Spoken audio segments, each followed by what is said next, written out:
get on your feet and make it loud, because here come your Pittsburgh Penguins!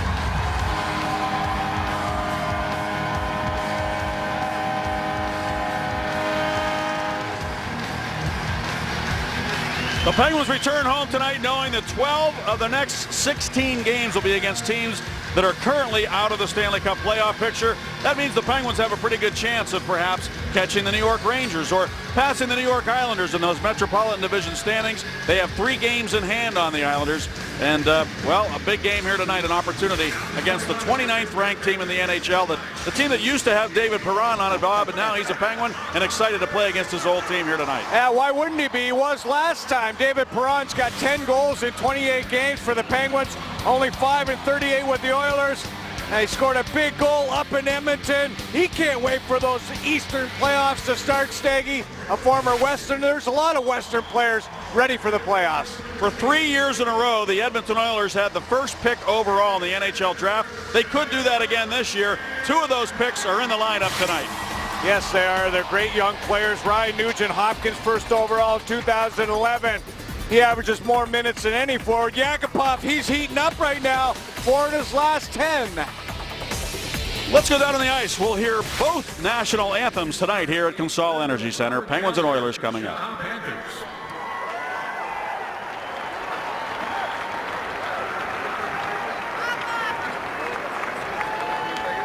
Please rise, remove your hats, and direct your attention to the flags above the scoreboard.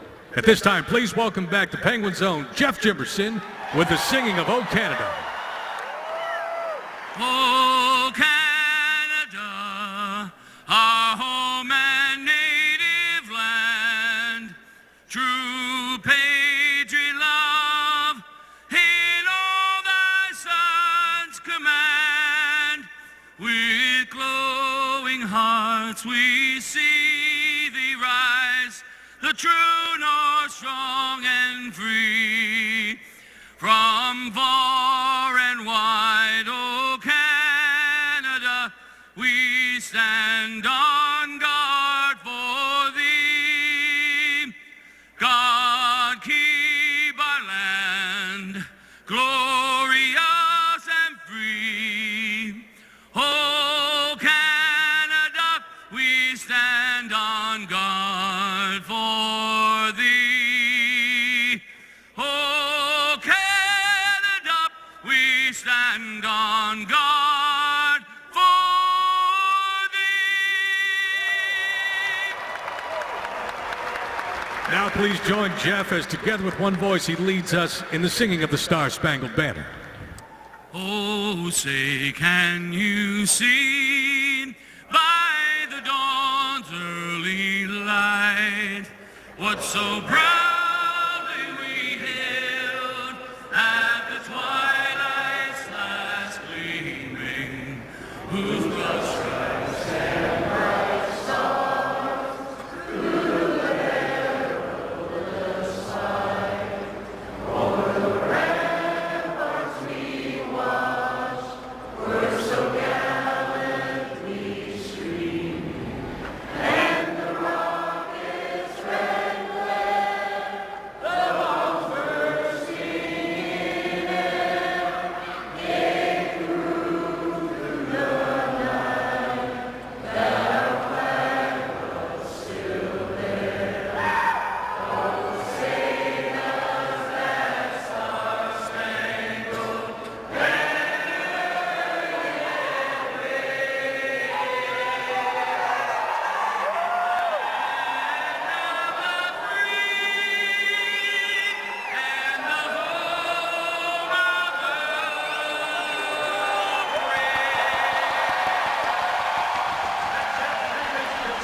Time now for our Rivers Casino tips to win.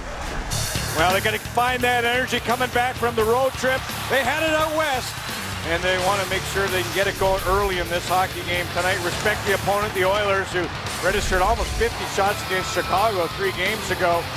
Good defensive habits, back-checking Mike Johnson talked about. And if anything breaks down, you always got this guy in the cage. The Kia starting goaltender Marc-Andre Fleury beat the Oilers 22 saves, a shutout, 2-0 back on February 4th. And the Hyundai starting goalie is Ben Scrivens. 12, 22, and 8, a 2.92 goals against average.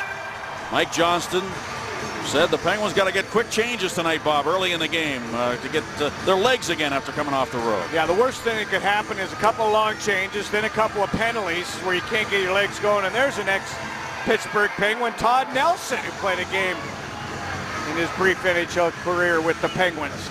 Dean Morton and Greg Kimmerly are the referees. Derek Amell and John Moran are the linesmen. And the Penguins back for some home cooking tonight against the Edmonton Oilers. Here's Blake Como with it now, and he'll drive it in, but he took off on him up into the netting. So we'll get a face-off in the neutral zone. Take a look at the lines up in your top left of your screen as the Penguins will want to roll through these lines quickly tonight. Mike Johnston alluded to that this morning. He thought his team had good hop in the morning skate. Derek Roy, Teddy Purcell, Nail Yakupov up front. Martin Marincin and Mark Fane on defense for the Oilers to start the game. The Malkin unit on for the Penguins, along with defensively Ben Lovejoy and Derek Pouliot, who really had kind of a coming out party, I thought, on that swing out west, especially that last game against San Jose. Here's Como into the Edmonton zone, turning and looking back. He finds Derek Pouliot. He tried to get it deep.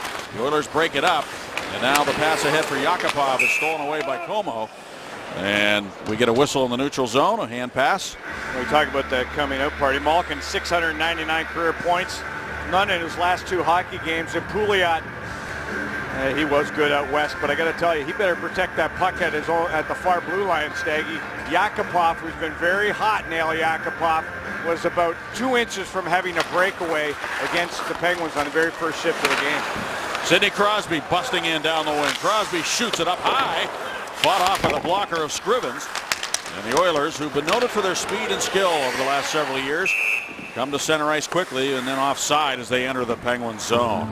Barrel leaders. Chris Letang, best of the blue liners right now, leads all NHL defensemen with 51 points. That's a career high. He's averaging .85 points per game. Coming into this season, his career average in that department was .74. So he's definitely having a career year. On the way perhaps to a Norris Trophy, Bob. I agree, Stag, and I think he really bested Drew Doughty out in Los Angeles where Crosby danced around Doughty. I mean, Chris Letang was very strong defensively. That's where I think he can separate himself with a lot of defensemen. Drew Doughty's one of those solid defensive players, but there's other guys that have been up for Norris Trophy in previous years. People just don't understand how good Letang is defensively, and that man, David Perron, he's getting to the dirty areas. Not rewarded like he was in his first 16 games as a Penguin, where he scored 9 goals, only 1 in his last 12, despite the fact that his plus-minus is better over the last 12 than it was in the first 16. Well, it certainly helps that Patrick Hornquist on that right wing is putting the puck in the net. He had a stretch of 7 goals in 7 games before being held off the sheet by the San Jose Sharks. And Antti Niemi in that final game of the West Coast trip. As long as somebody's scoring on that line, nobody will be complaining. Here's this bank pass by Winnick. Ahead now for Sutter. Swings around Marincin and shoots it, and I think the save was made by Scrivens with a blocker on the short side. Now Ian Cole moves up from his defensive position. Sutter takes his spot at the blue line as Winnick works down low. Bo Bennett in front of the net. Centering pass for Sutter, a quick shot. It's off a stick or a skate in front. Taken now by number 51, Anton Lander, and he'll move it ahead. Carried to center ice. Long shot by Matt Frazier, gloved down by Fleury. Passes the puck up the wing looking for Malkin, but it's held in. And right back to the front of the net where Ian Cole, making his Penguins debut at home, carries the puck from behind his own net. Christian Ehrhoff still not ready to play for the Penguins, and it'll be interesting to see who comes out of the lineup when he does. He might play on Saturday, an icing call here against the Penguins. Well, Sutter's got the hop early in this one. Marincin just caught flat-footed. He's able to chip the puck around, and then he turned it to the forehand. It looked like Scrivens did just maybe get a piece. Really tough to tell. Maybe that just high on the side of the net. Super Bowl presented by Allegheny Health Network gave you a look at that one.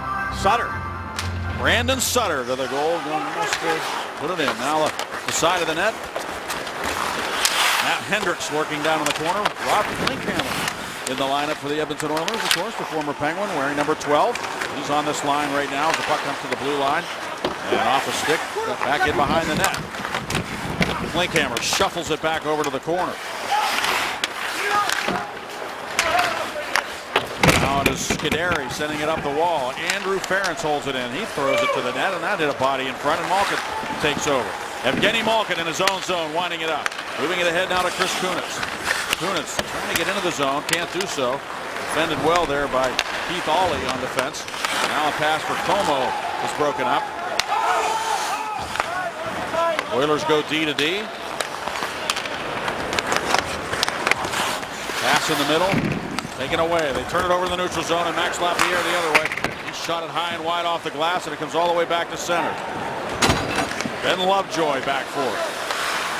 Pressured by Nail Yakupov. He sends it up the wall. Lapierre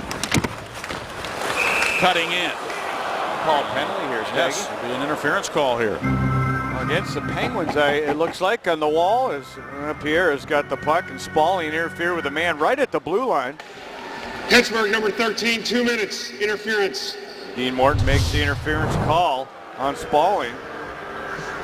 Lapierre is cradling that puck up along the wall, chips it in, and there's the interference. Just a little bit of a trip up, not much there by Spalling, but enough as the man goes down, and that frees Lapierre. So they're calling that close here tonight, it looks like, and the face-off coming up to the right of Marc-Andre Fleury here, with the Oilers going to work on a 25th ranked power play. An opportunity to get the first goal here in Pittsburgh, where they are really not very good lately. The Penguins 9-1-2 in their last 12 at home against the Edmonton Oilers. Spalling, one of those penalty killers we talked about prior to the game, Staggy. So you kind of, whenever you lose a penalty killer to the penalty box, you got to switch up your pairs a little bit. Well, they had Winnick and Sutter out there to start it. Now they go to the bench, and they'll be replaced by Max Lapierre and Sidney Crosby. And Sidney Crosby. Still right-left combination up front there, Bob. The puck is dumped in behind the net. Fleury there. Tried to get it out. It came right back in front. Out to the point. And the shot by Schultz. Took him a little while to pull the trigger, and the Penguins were able to get in front of that. Now Lapierre banks it ahead. Crosby racing in after it against Schultz. And Schultz feeling the pressure. Able to move it along now for Anton Lander into the Penguin zone. Drops it on the near wall for Jordan Eberle, and it's poked away by Sutter. Sutter has a chance shorthanded. In on Scrivens to the backhand. He scores!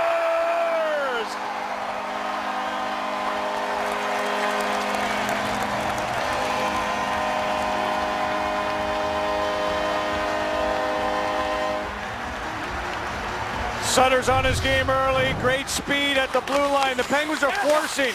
Lovejoy on the wall. Winnick on the wall.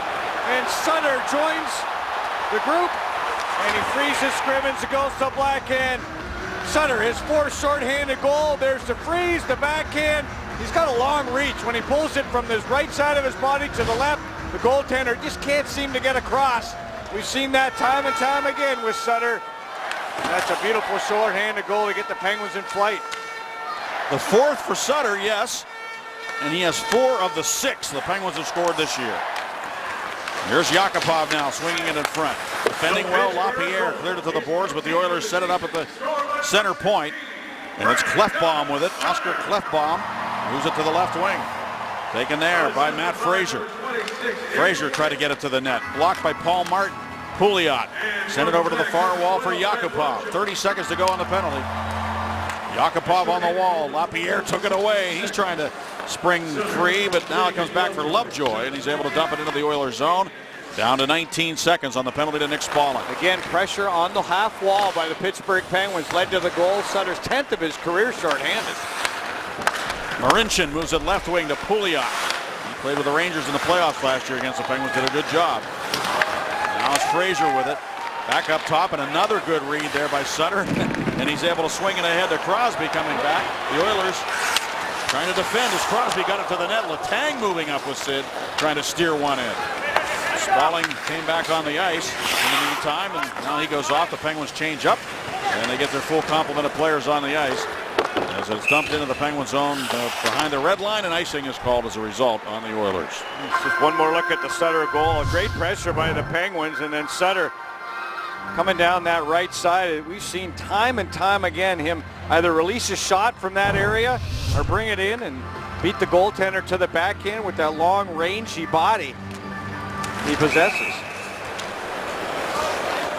They get a whistle on the face-off. There'll be another one to the right of Scrivens. So the Penguins, penalty killing has been so good. They've now killed 9 in a row going back through the road trip, and not only do they kill the penalty, but they get a shorthanded goal to take a 1-0 lead. Malkin's unit on the ice right now, and from the draw, the Oilers win it. Marincin sent it to the left wing to Matt Hendricks. Out for Klinkhammer, but it came right back to Ian Cole. And the Penguins smartly come to center ice, and it's Como. And he shot it off the stick of Clefbaum up into the Marincin, rather, up into the seat netting, and we'll get a face-off. There's Evgeny Malkin, pointless in his last 2 games. Prior to that, 7 goals in 7 games for 71 Malkin. And he and Sidney Crosby looking for a scoring title this year. Crosby averaging 1.8 points per game, is currently 5th in scoring with 67 points in 62 games. Klinkhammer dumps it behind Pouliot, gets in after it, and goes to the net. Oh boy, good chance there for Hendricks, right on the doorstep, but Fleury back in the net on the goal line, able to make the save on Matt Hendricks. And the Penguins able to get the puck out as Cole threw it up off the glass, but it goes the length of the ice. And there's a cross-checking penalty coming up here. Looks like Klinkhammer's making his way. See if he goes in the right penalty box. Sutter, he found the goal. Well, there's an Oiler in the Rob Klinkhammer with the penalty. In the offensive zone, there's a little shove from behind, and Penguins on the power play. There's the trade, January 2nd, bringing David Perron to Pittsburgh, a first rounder also going the way of the Oilers. And there's a thought that the Oilers might move that pick to Los Angeles for goaltender Martin Jones. They need a goalie, and the Kings might need a first-round pick. Now from the draw comes to Letang to the near side to Sidney Crosby. Works it down low to Kunitz. Kunitz now out for Malkin, and his shot was blocked, and then the Oilers able to clear. So the Penguins were good set up that time as Malkin came to the net. They quickly were able to find a good scoring opportunity on their power play. That's what they're looking for. Here's Kunitz on the left wing with Hornquist driving to the net. Malkin taps it over to Letang, back to Malkin. Try to go across to Crosby. And the Oilers break it up, and it's cleared by Matt Hendricks back into the Penguin zone. Penguins went 0 for the last 12 on the power play on that road trip. Did not score a power play goal. They'd like to get that going here, and that's about the only blemish on what was otherwise a very good swing up the West Coast. Here's Sidney Crosby with it from one knee. Back now to Letang. To Crosby. Kunitz in the high slot. Returns the puck to Sid. Hornquist is in front of the net. The shot! And it's off a body and just trickled wide of the goal. Hornquist tried to get to the puck first. The Oilers outworked the Penguins that time. Good work by the Penguins, or the Oilers rather, to get to the loose puck and prevent Pittsburgh from getting to that puck next. That's something the Penguins are very good at on the power play. Here's Letang now starting out. Letang ahead to Como. Drops it off now. Steve Downey on the second unit for the Penguins to Letang. Perron across for Pouliot. Pass doesn't connect. Letang to Derek Pouliot. And forced back to center ice by a good penalty-killing effort of Boyd Gordon. He and Hendricks go to the bench. The Oilers replace their penalty killers with 22 seconds remaining on the penalty to Klinkhammer. This is Paul Martin moving it along for Perron. Now Como a shot, and a save made by Scrivens, and no rebound with 13 seconds to go on the penalty. A couple of harmless shots for the Penguins on the power play. Boyd Gordon on the faceoff, down to 2 knee stag, and we saw that earlier in this hockey game as well, looking to get that leverage down to 1 knee, almost 2 at times. And then Sidney Crosby, he said, let me see what I can do on 1 knee. Little dangling there for Crosby. Well, you played a lot of knee hockey in your day, didn't you, Bob? I did. I know Crosby played with Austin Lemieux when he was in the house. And there's Gordon again, down to 2 knee staggy, looking for leverage. He's 55% in the face-off circle. Pouliot closes in, shoots it, and it's blocked in front. And the Oilers trying to get out. Hendricks, it's a one-handed swat at it to get it back to Paul Martin. Penguins fail to score on the power play. Derek Pouliot. As Mike Johnston said, he can control the game. He's doing that right now as he stick handles his way into the attacking zone, dumps it in behind the goal. Max Lapierre in on the forecheck, along with Bo Bennett and Nick Spaulding. Now back into the Penguin zone goes Chris Letang. Hot on his trail is Benoit Pouliot. Letang sent it back up the wall where Bo Bennett moves it into the middle. Nick Spaulding carries into the Oilers zone. Good stick work there, though. It was Andrew Ferentz stopping them in their tracks, and now Nugent Hopkins with a shot at the save made by Fleury on Ryan Nugent Hopkins.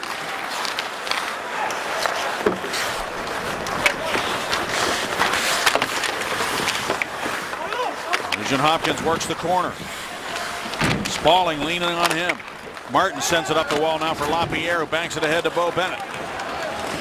Bennett will slide it into the Oilers zone. Penguins change, as do the Oilers. Oilers still without their great centerman. Taylor Hall still on the injury list.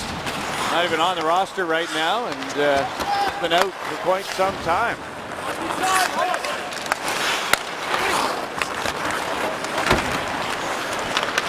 Steve Downey takes the pass, shoots it, blocker save, rebound and score!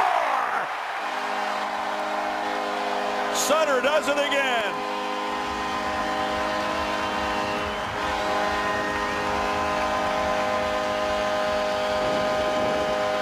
And that's why you shoot the puck, because goaltenders can give up big, fat rebounds. Shoot the puck, get to the net. The Penguins on the rush.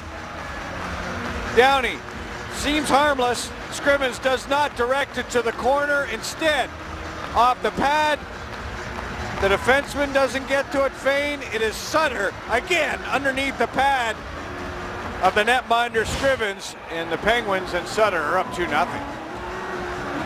Sutter matching the total he had last year of the regular season with his 14th and 15th goals here in the first period. He had 11 the season before that, 17 the year before that, 14 the year before that, and 21 the season before that. So Sutter on his way perhaps to a career year with 15 goals now. 21 is his career high. And 2 goals here in the first period. Sutter was really warming up between the blue lines, I noticed, taking long strides, really getting those legs going in the warm-up tonight. And boy, does he have them going here in the first period. Yeah, the Penguins are making a concerted effort to put pressure on the Oilers, try to get pucks to the net. Downey with another assist in the hockey game, and that really is bad goaltending by Scrivens. He's got a save percentage of under 900. That's a number you don't want. Here's Crosby now against Schultz, firing. Oh, he just missed on the stick side of Scrivens there. Trying to aim for that inside that far post, and now it's Ian Cole going back for it in his own zone. Matt Frazier, number 28, chases him, skates well, moves it out to center. Crosby lifts it inside the line. It goes in behind the net. Cleared by Mark Fane, the former Devil, up the wall. Carried ahead by Anton Lander, and he tried to spring a man behind the defense. It was Ryan Hamilton, but he could not make it connect, and the Penguins go the other way. Rob Scuderi with it now for the Penguins, right up the middle. Como tried to redirect it to Malkin. Now he just lifts it inside the line. Taken there by Martin Marincin of Slovakia. And the Oilers dump into the Penguins' end. And there's Letang again, moving into the left wing, and Kunitz. Kunitz snaps it to the right wing to Como. Como shoots it, Scrivens the stick save, and the puck jumps up into the netting. So we're past the halfway point of the first period. The Penguins are up by 2. Yeah, and Sutter's got both of them. And the fans are up. How do you like your team's foot speed early in this game? Well, I thought the first couple shifts, certainly the shorthanded goal, helped give us some momentum and some jump. This is a dangerous team, though. We know that. We've got to be, the main thing for me is we've got to be coming back hard through the neutral zone. That's the main thing. Thanks, Mike. Appreciate it. Thanks, Bob. Why is that important, Bob, coming back hard through the neutral zone to Mike Johnston? Well, it allows your defense to stand up. When you see that you have forwards backtracking, back-checking hard in that neutral zone, allows the D to stand up, close that gap in the neutral zone. You don't want to be giving up the blue line to any team. Listen, you got a ton of first-rounders in that Edmonton Oilers lineup. Like Mike said, they're a dangerous team, and he loved the way they back-check out west. And they want to continue these good habits coming down the stretch. There's a centering pass for Nugent Hopkins, and the Penguins got back, and he could not pull the trigger. And as a result, the Penguins do go the other way. Now Kunitz hunting the puck down against Andrew Ference, able to poke it towards the goal. Over to the near side, Malkin after it, sent it up the wall, but Letang can't keep it in, and he'll go back into his own zone to play it. Sutter from Winnick and Lovejoy. That's been Lovejoy's first point as a Penguin this time around. And Winnick also got the second assist on the second goal by Sutter. Downey got the first assist, his first assist in 25 games. Shot wide of the net, comes around to the near side, and it is Downey on the near wall trying to get it out. Hitting Purcell on him. Poked free now by Paul Martin out to center, and LaPierre chasing it down. Beating him to it, though, is Justin Schultz. Schultz snaps it along for Teddy Purcell. Out in the middle now for Derek Roy to the right wing, and Nail Yakupov. He'll wheel it back down into the corner for Roy behind the net. LaPierre in good position defensively. He's able to he tried to get it up the wall, couldn't do so. The Oilers take it away. One-timer by Pursley, missed the net. Rebound, poked right through the paint by Yakupov. He had a great chance there behind Fleury. Just couldn't get it turned over and inside the post. And did Purcell as well. If he had hit the cage there, the Flower wasn't able to pick up that shot off his blade and just missed the cage to the glove side. Oscar Klefbom came to center, but puck out of play, and let's take a look at these chances by the Oilers. Want to make sure you keep playing the same way. You're up by 2, long way to go in this hockey game. The Oilers win a battle of forecheck. Purcell in that high slot, wide open, misses the glove hand of Marc-Andre Fleury. And there's Yakupov. Nail Yakupov on that backhand with 4 goals, 7 points in his last 10 games. Just starting to heat up. You know, they get the coaching change, and the reins, he kind of feels a little bit more freed up, does Yakupov right now. They're going to let him go like a wild pony and see what he brings. Saw Lapierre not happy with himself. He turned that puck over and allowed the Oilers to get those 2 scoring opportunities. He had the puck on his stick and he threw it up the wall, and they just took it away. Now it's Cole with it. He moves it to the left wing. Winnick fires it down low. Scrivens directs it to the corner. Sutter in after it. So is Andrew Ference, as well as Boyd Gordon. Winnick tapped it off the boards for Scuderi, who sends it behind the net for Bo Bennett. Now Bennett looks back. Open is Cole. He couldn't get it through to him. Good read there by Klinkhammer. He expected that, and the Oilers able to come to center, and Matt Hendricks dumps it into the Penguin zone. Fleury right there under a little bit of pressure, shuffles it along for Daniel Winnick. One thing about Winnick, sure-handed, very calm with the puck. He's composed, and it seems like he's one of those guys that even in a storm, maybe in the playoffs, for instance, he would be very calm. Yeah, I agree. He's a real cerebral player, Staggy, a big guy that kind of uses his positioning. He's not overly physical, I tell you. He looks mean out there, but he doesn't rack up a ton of penalty minutes. Here's Hornquist dropping it off to Crosby. Crosby shoots, and a save made by Scrivens. And the rebound swept to the corner. Letang stepping up to get it back to the front of the net. And it's directed wide of the goal by Hornquist. Crosby in front of Perron. He scores! David Perron! Quick as a wink.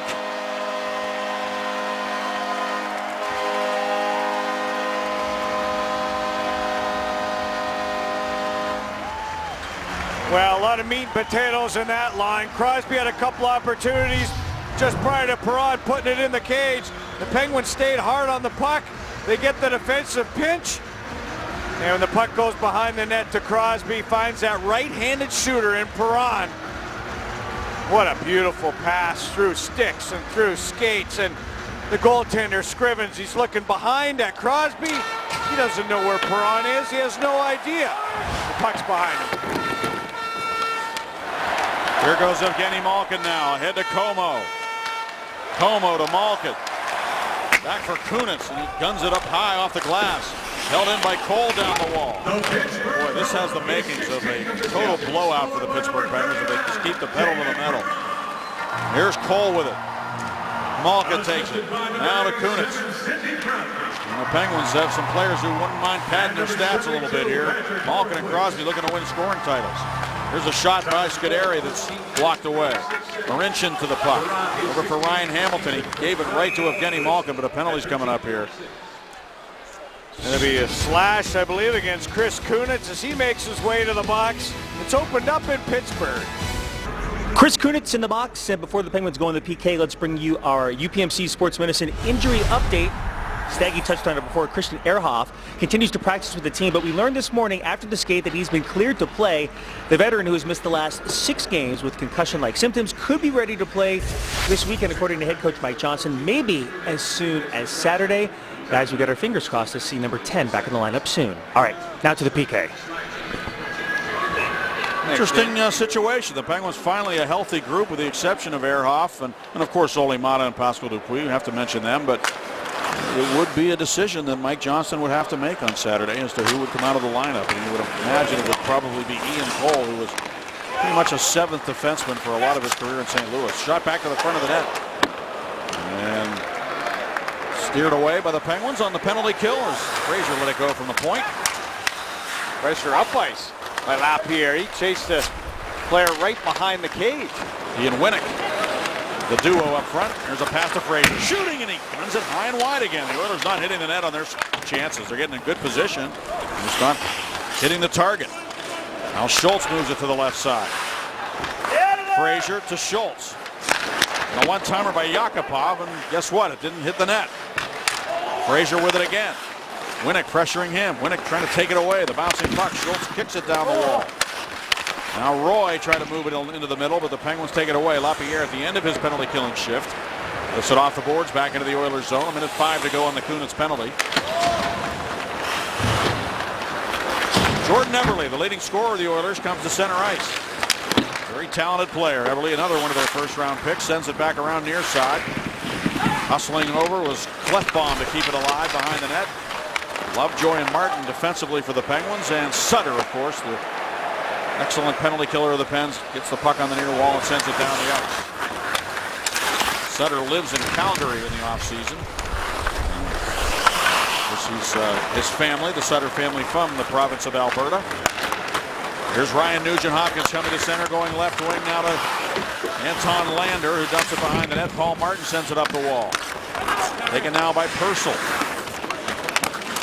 Schultz, stick handling in deep. Centers for Lander, and he could not poke it towards the net, and the Penguins able to clear. Down to 11 seconds remaining. Kunitz getting ready to come out of the box now. 4 seconds to go. There's one thing that really stands out. It's the pressure all over the ice. Pressure down ice, pressure in the zone. Pittsburgh Penguins penalty killers pressuring all over. And you hear guys say you have to have all four doing it. Why do coaches say that? We need all four pressure. Well, it works in you. I mean, it doesn't work without the other guy doing what he's supposed to do. One guy pushes down with speed. The other guy's got to cut off an area. If you have one or two guys doing it, you're going to be trapped in no man's land. Here's Malkin with it now, carrying on the backhand. Malkin to the forehand, trying to go to Letang. And it's like Klinkhammer has a feel for what the Penguins are up to in that offensive zone. He's been involved in a couple of interceptions of those passes through the seam. And now he helps force the puck back up into the Penguin zone where the Oilers can't keep it in. Backing up is big Keith Aulie, 6'6" defenseman. Andrew Ference. I'll never forget Andrew Ferentz's first training camp as a Penguin and his battle with Matthew Barnaby. He knew right away he was going to be a gamer and last a long time in this league. Got a big heart. Picked by the Penguins 8th in 1997. Still in the league. Undersized defenseman with a huge heart. Andrew Ference.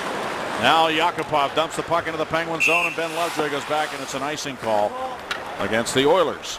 Coming up in the first intermission, presented by your neighborhood Ford store with Rob and Jay. David Perron visits with Dan Potash. Boy, he visited with a lot of people today. He was surrounded by the media in the locker room.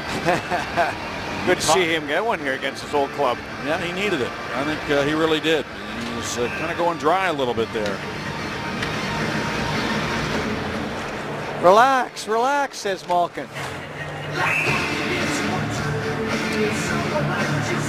Now the face-off, Spalling's going to be thrown out. Steve Downing will step in to take the draw against Derek Roy. See how he took that? He turned his stick backhand, a right-hand shooter down. He turned his stick backhand and actually won it with the right curve of his blade. Now that was really something. Been watching the Edmonton Oilers win face-offs down on one knee, but Steve Downing comes in there and he takes this draw. He's going to turn the stick around.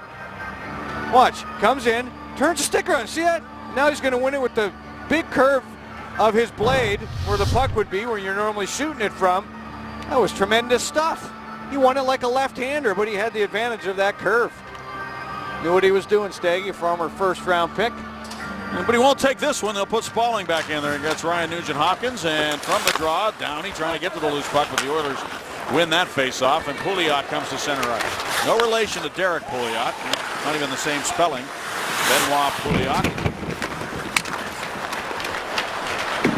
Bo Bennett throws it rink wide. Letang's not going to be able to get there first. Justin Schultz tapped it ahead for Nugent-Hopkins. Eberle to Pouliot to the goal. Fleury stood up and made the save on him. I think he may have gotten his stick down.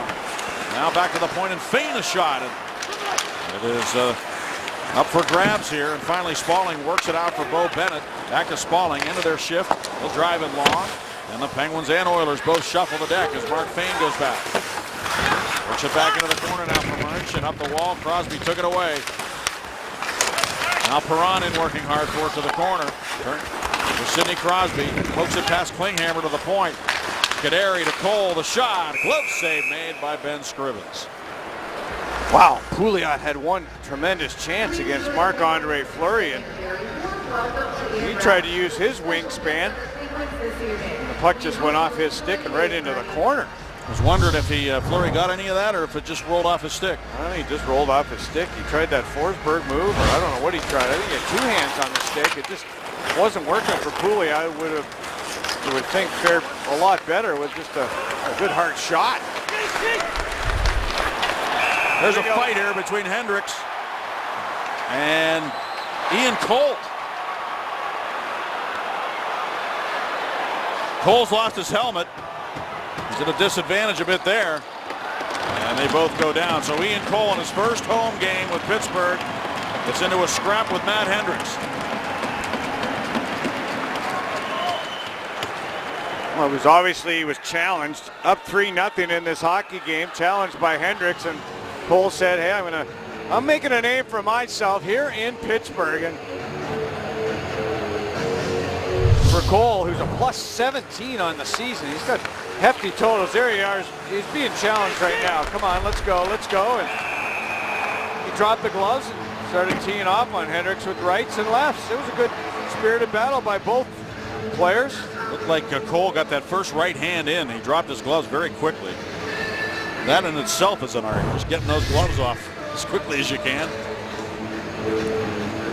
You might as well get the first one in. You never know if you're going to get any more, Staggy. That was my motto anyway. There's a minute remaining in the period. By the way, the Oilers have 3 shots on goal, but they've missed probably 4 glorious opportunities by not even getting the shot on the net, including that one by Pouliot. There's Kunitz throwing it back into the slot. Teddy Purcell carries it back, feeds it up the right wing, too far for Yakupov. He's got the speed, getting around. Pouliot, he got it to the goal, and it's swept away by the right pad of Fleury. That's how fast Yakupov is. He was motoring down that right wing. Shot from the far side off the stick to the corner. Roy works it behind the net to Yakupov. Yakupov turns and shot it, and a stick save made by Fleury. He had the paddle down. Ferris moves up to the corner. 24 seconds to go in the period. The Oilers coming on a little bit here later in the period, making the Penguins run around a bit in their own zone.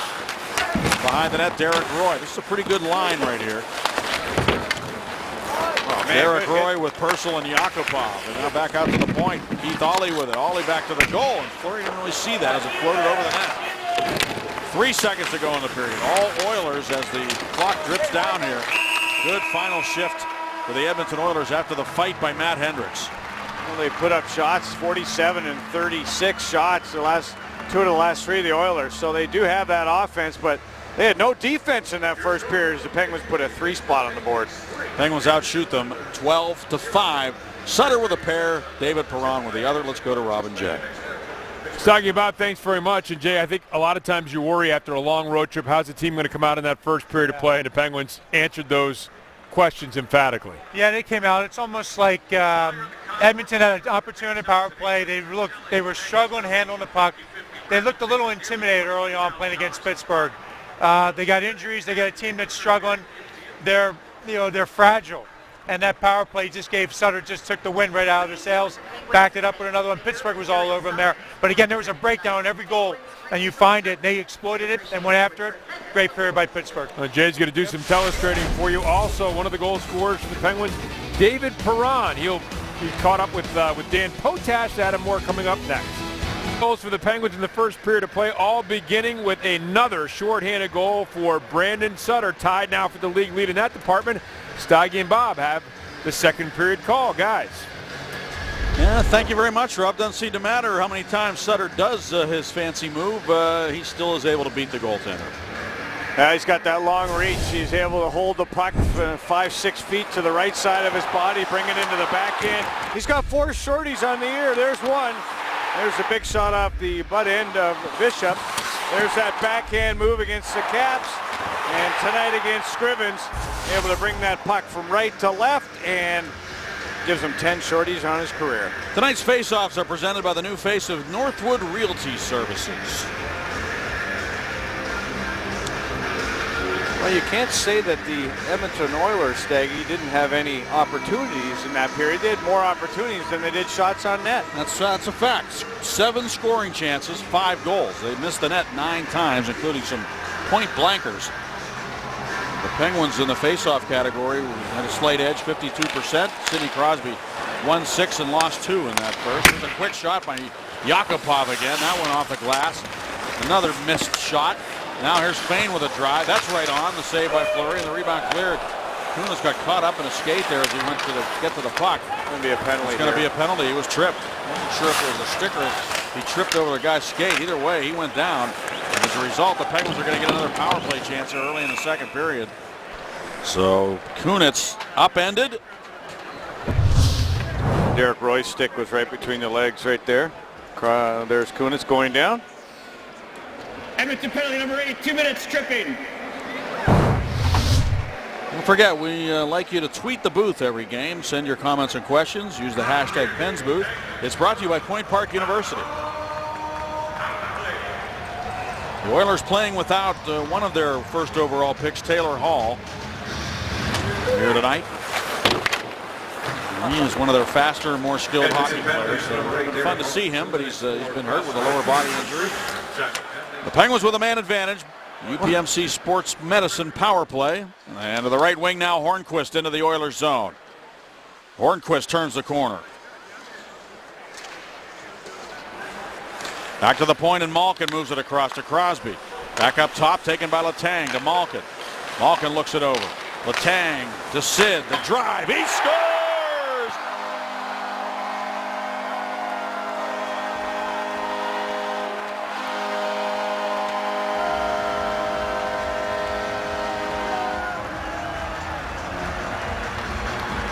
Well, the power play, the final piece the Penguins are looking for consistency in.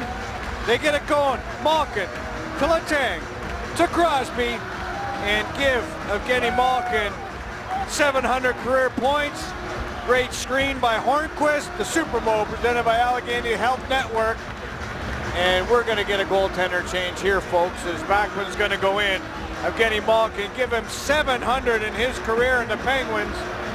A shorty, a power play goal, and a couple of even strength goals. They're up by 4.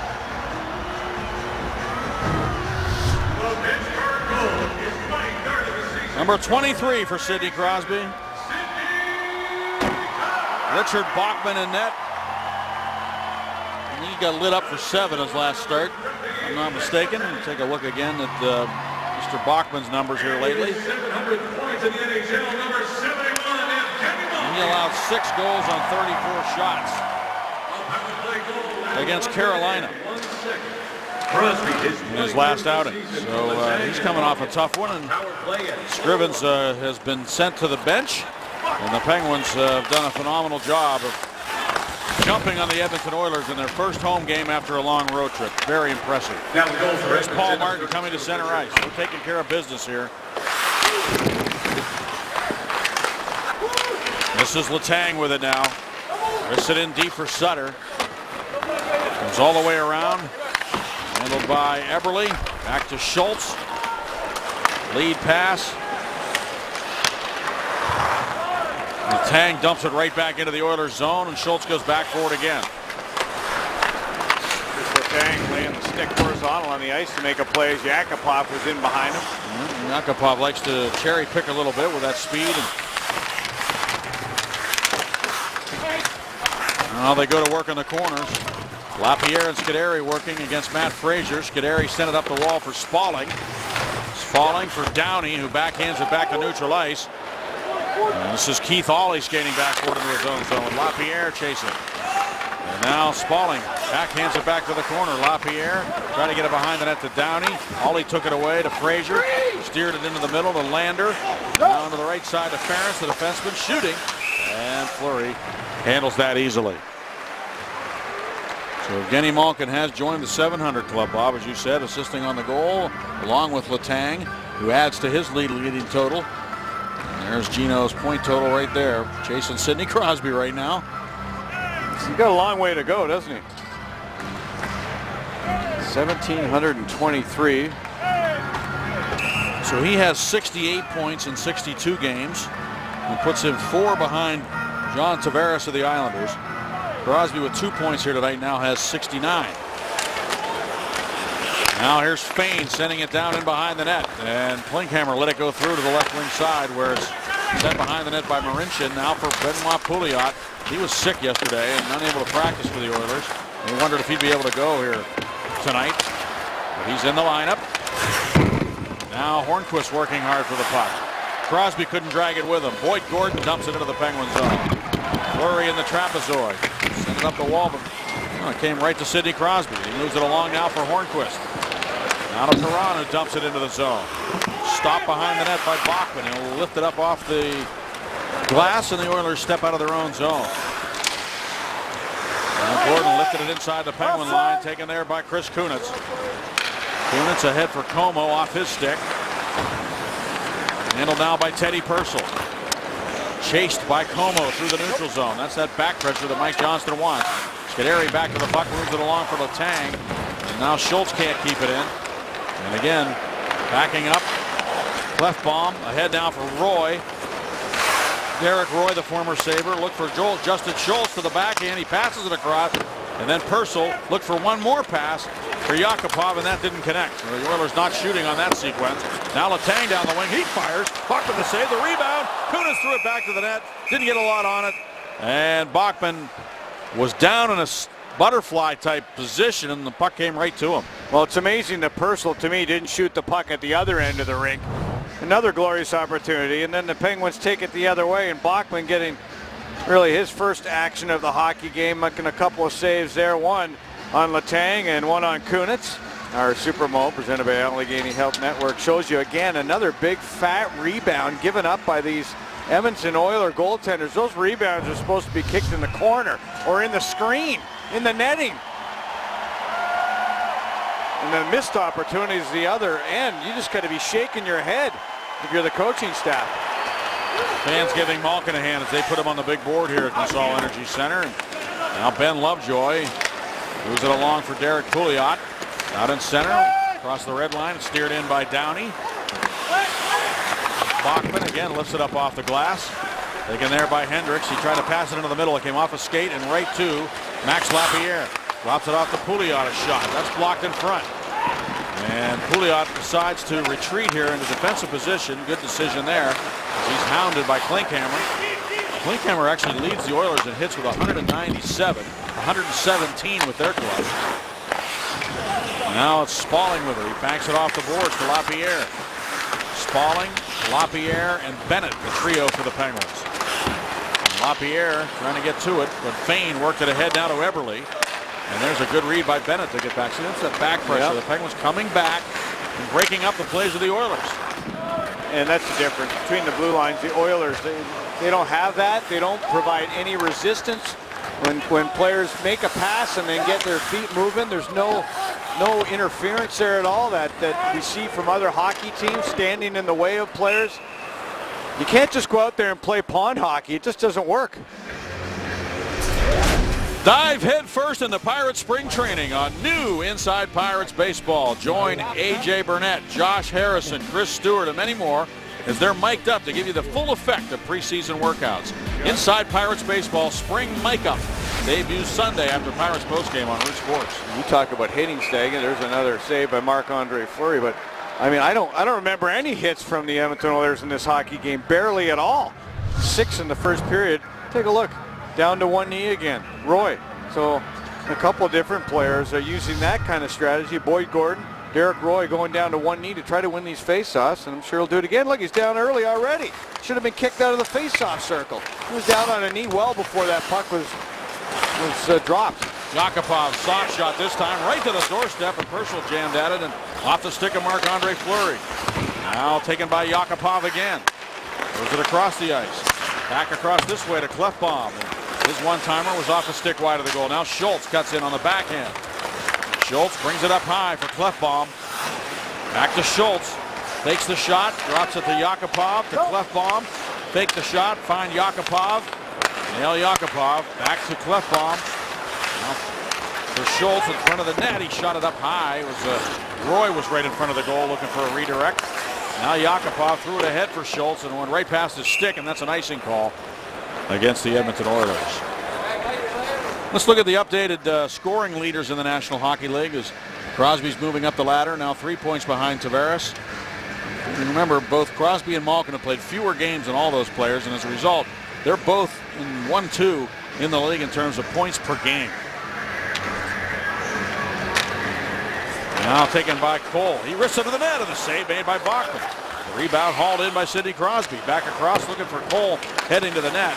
I've been impressed with Ian Cole, Bob. How about you in his first couple of games here? I like him dropping the mitts as well, making the solid plays. I mean, you can see why he's a plus 17 on the season. He makes a smart play every time. Crosby to the goal, shot, save, rebound, score! No, off the crossbar. The referee waved it off. I thought it was in. So many goals go upstairs like that and come right back out. So, pardon me, but it went off the crossbar. Here's Crosby again. And then he tried to move it back to the point, and it's going to be taken away now and brought to center ice. Carried in over the line by Ryan Nugent-Hopkins to Eberle, a shot, and he missed the goal.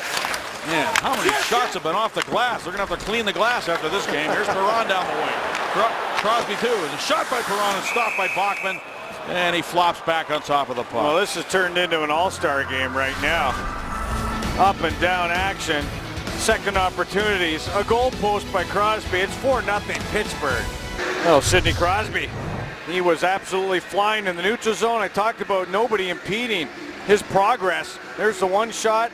Another poor rebound. Sidney Crosby in full flight.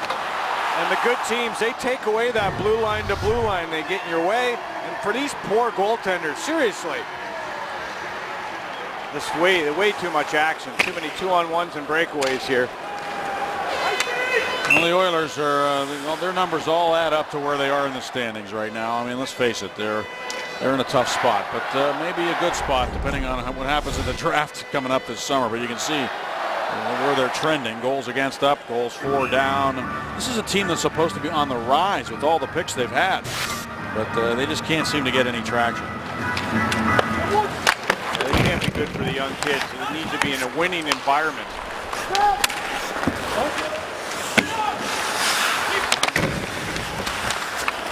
Oilers trying to make it happen again now. Behind the net, Hendricks.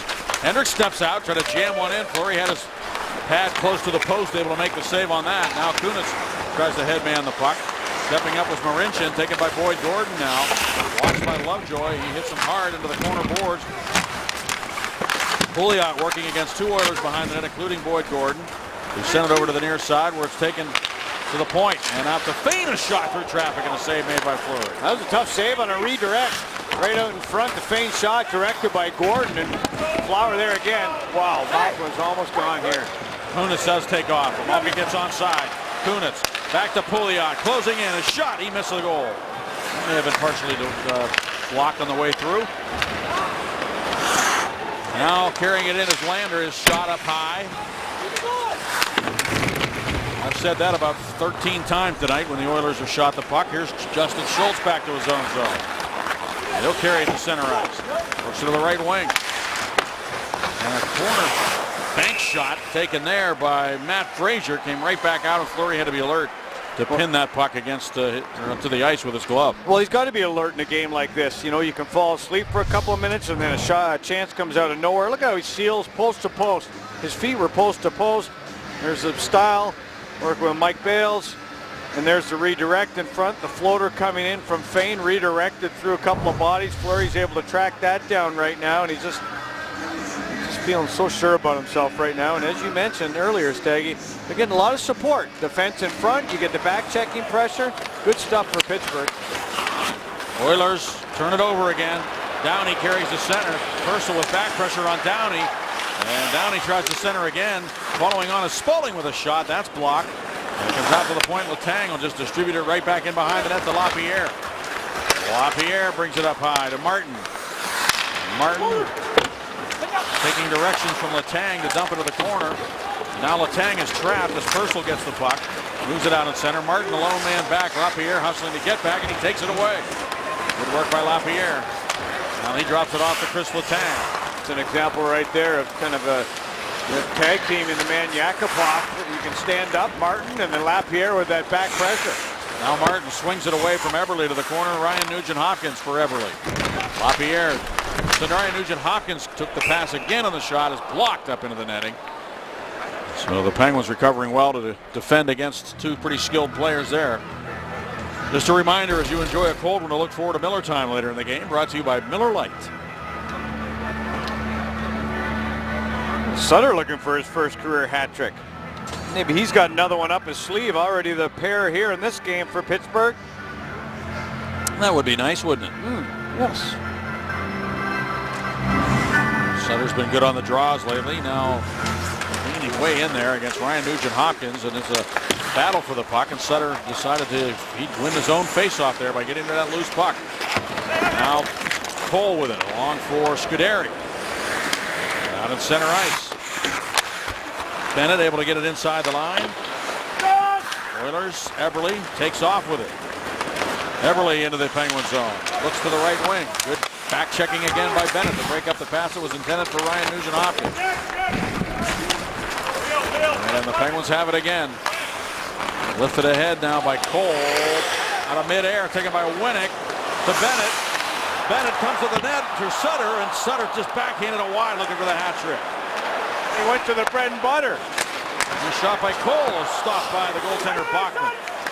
Back around to the near corner, Winnick won't get that pass because Ryan Nugent-Hopkins took it away. He moves it out on right wing for Eberle, past him, and hauled in now by Rob Scuderi. Tic-tac-toe passing by the Penguins there. Lead pass again. They're trying to spring Hornquist this time, but Fane got over. Now Ollie back to the puck.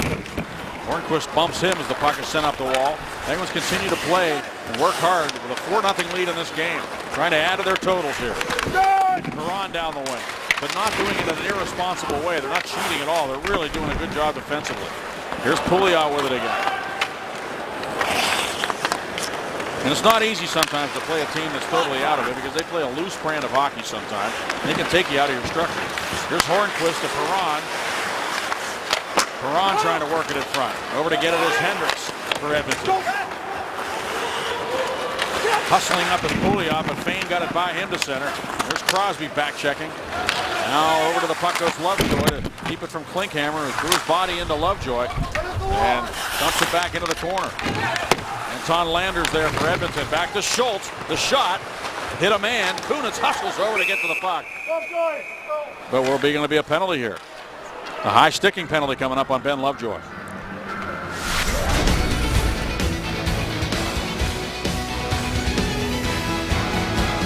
Talked a lot about the back pressure, the forwards helping out the D. Can you explain what they're doing and how that does indeed help? Yeah, it helps a lot. Actually, it's pretty crucial, quite frankly. Them coming back prevents them from crossing, stopping up, any late play, any delay play, which is really what gets us into trouble. If we can establish a good gap and they keep coming at a pretty constant pace, you know, no problem. We can back up with them. We can keep a good gap. We can have good sticks, and it's fine. Once they start making delay plays and we're stuck between trying to stay up and then guys slashing through, it gets a lot more confusing. So it really just kind of simplifies everything when the forwards come back hard. Thanks very much and welcome to Pittsburgh. Hey, great, thanks to be here. Ian Cole, and you can tell he's an intelligent guy, well-spoken, brings a lot of personality to the locker room, as does Ben Lovejoy. And remember when Jim Rutherford said the Penguins were a quiet team? Well, no more. There's a lot of guys who like to talk in that room. Here's Lander out to Purcell. Right side to Eberle. Brings it up top. Back to Eberle. Down into the corner. Ryan Nugent-Hopkins there for the Oilers. Back to Schultz. The Oilers 0 for 2 with a man advantage. Eberle, Purcell to the front of the net. Scuderi's down. The puck is pinballing around in front of Fleury. Squirts to the corner. And the first man on it is Anton Lander. Back to Ryan Nugent-Hopkins closing in. Shooting. Save made. Lander there for the rebound and they score. Jordan Eberle got there. I think he got the last stick on it. He and Lander were right there on the doorstep. And the Edmonton Oilers finally on the board, make it 4-1. It looks like, I'm not sure, maybe it is Lander going to get the goal. Well, Staggy, the puck went into the corner and the Penguins were slow to get to it. And Edmonton was able to react quickly, rotate out of that corner and get the shot, not only the shot, but two or three, at least two whacks at that rebound. You see that Lander got in front of Marc-Andre Fleury. So with the Penguins defense, Scuderi primarily playing out high on the man rotating out of the corner. Lander was able to sneak in behind. He was undetected, and he got two whacks at the rebound. And Eberle was right there with him, so Lander gets his 5th goal of the season to make it 4-1. That's the first goal that they've been able to score on Marc-Andre Fleury in the season series. He shut them out back in February, 2-0. They score on their 16th shot. Hard to miss the net when you're standing right there in front of it, but they've missed it 14 times at least in this game, as we checked the numbers a minute ago. And there's Purcell coming to center. He moves it to the right wing to Yakupov into the Penguin zone. Down into the corner where it's taken by Downing, up off the glass. And it finds its way all the way back into Edmonton ice. Andrew Ference going back for it. You want to work hard in these last 7 minutes. If Edmonton can find another one, they're going to think they're in this hockey game. For Pittsburgh, keep pressuring. See your Buccos back on the diamond when they play the Orioles at McKechnie Field during our first televised spring training game of the year. You can catch it all this Sunday starting at 12:30. Pirates pregame presented by WB Mason on Root Sports.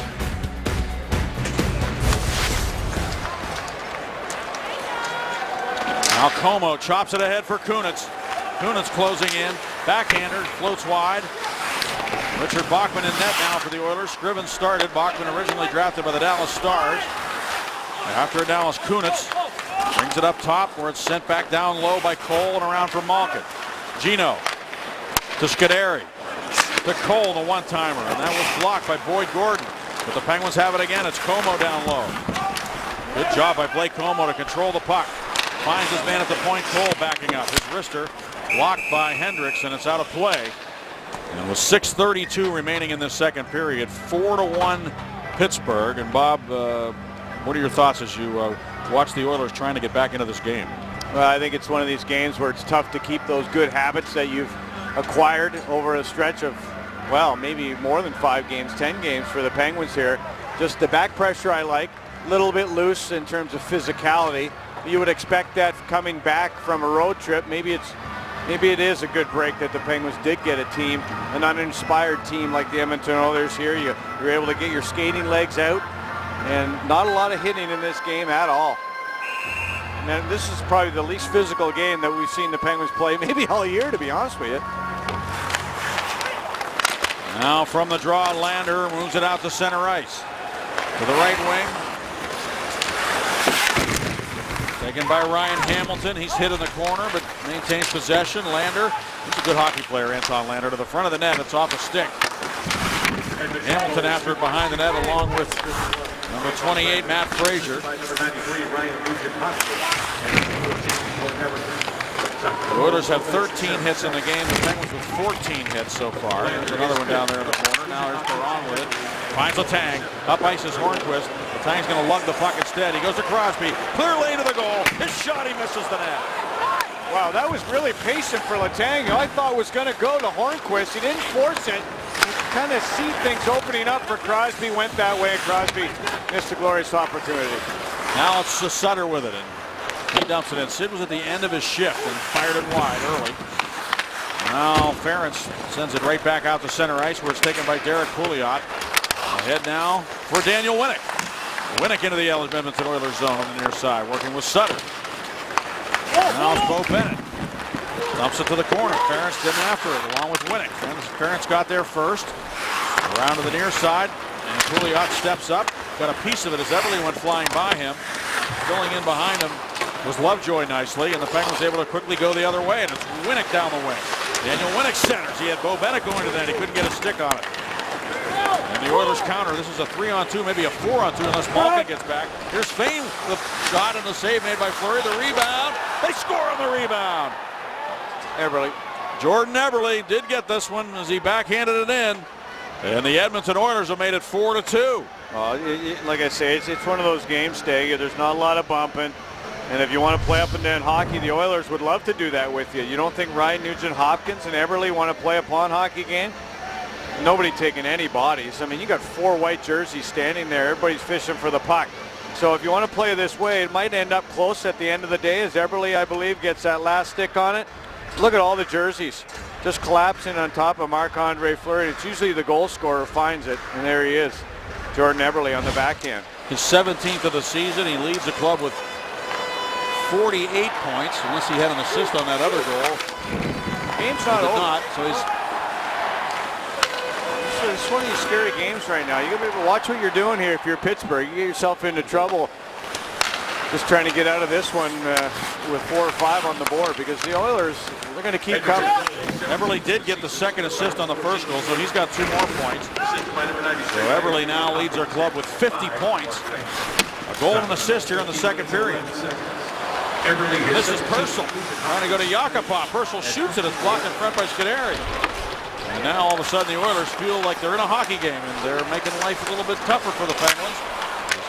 Penguins try to get it out. Fane holds it in. The bouncing puck. Malkin pokes it ahead. Now Kunitz takes it. Here comes Kunitz. He's got Como on the right side of the pass. Not received by Como cleanly. And now to the point. Letang tried to dump it to the corner. But the Oilers go the other way. It's Purcell now. Martin backing in on him. Purcell shoots it, and Fleury makes the save on Teddy Purcell. And no further play. We'll take a break. Chances, both ends, 4-2 Pittsburgh. It's interesting, making it a 2-goal game with just over 3 minutes to go in the second period. By the way, our old good friend Pat McIlvaine making his annual visit to Penguins practice this morning, and of course is here at the game tonight. Craig Adams, Marc-Andre Fleury, Sidney Crosby, just some of the players who stopped by for the usual hello and nice little chat. Pat, who first met the Penguins in 2010 after he was injured while serving our country in Afghanistan. Always good to see Pat McIlvaine, who was all smiles this morning, guys. Nice that the Penguins continue to bring Pat back into the locker room, and they've become very familiar with him over the years. And now the puck is dumped into the Edmonton zone, and then after it is Hornquist, taken by Boyd Gordon, up the wall now, where Matt Hendricks has it for the Oilers. Back around for Ollie, and out in center where it's taken by Rob Scuderi. Ian Cole trying to get out of trouble there. It's poked ahead to center. Ollie goes back for it. Perron prevented him from clearing the puck. Perron feeds it along. Crosby couldn't handle the pass. Gets it back. Sends it across. Perron there. The shot on the short side. And a save made by Bachman. Perron almost sneaked one in on the short side there. Down to the point in Scuderi. Across to Cole, one-timer, and the blocker save made by Bachman. And it goes up into the netting with 2:51 to go in the period. Crosby and Perron trying to perform some more magic. They've combined on 1 goal in the hockey game so far, and Crosby finding Perron, uses his skate to his stick, tries to beat Bachman glove side. Bachman coming in relief after 4 given up by Scrivens, so he's been unblemished so far. Bachman played at Colorado College, Bob, same place where Curtis McElhaney played. He was drafted by the Stars. Played 18 games for the Stars a few years ago. 13 another season, so he's had a little bit of action. This is his 4th appearance for the Edmonton Oilers. Now it's taken by Derek Pouliot and across and taken away by Lander. Lander centers. Hamilton couldn't do much with it. Now Spalling trying to get a hold of it, get the handle if he can with pressure. And a nice bank pass there in tight quarters to Pouliot, who lifts it out to center.